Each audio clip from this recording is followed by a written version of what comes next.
மத்திய சென்னை வேட்பாளர் வினோஜ் பி செல்வம் வில்லிவாக்கம் சட்டமன்ற தொகுதிக்குட்பட்ட பகுதிகளில் வீதி வீதியாக சென்று வாக்குகளை சேகரித்து வருகிறார். கூடுதல் விவரங்களை எமது செய்தியாளர் சுப்புராமன் வழங்க கேட்கலாம். வணக்கம் சுப்புராமன், விவரம்.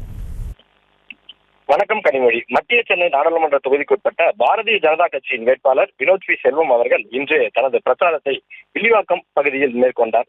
அப்பொழுது அவருக்கு பிரம்மாண்டமான வரவேற்பானது பாஜகவினரிடையே கொடுக்கப்பட்டது. அதனைத் தொடர்ந்து வில்லிவாக்கம் பகுதியில் வீதி வீதியாக சென்று அவர் தாமரை சின்னத்திற்கு வாக்குகளை சேகரித்தார். அப்பொழுது குடியிருப்பு, வணிக வளாகம், கடைகள் போன்றவற்றில் அவர் சென்று பாரதிய ஜனதா கட்சிக்கு வாக்களிக்குமாறு தாமரை சின்னத்திற்கு அவர் வாக்குகளை சேகரித்து பின்னர் வீதி வீதியாக சென்று வாக்குகளை சேகரித்து வருகிறார். தொடர்ந்து 6வது நாளாக இந்த வாக்குகள் சேகரிப்பானது ஈடுபட்டு வருகிறார்.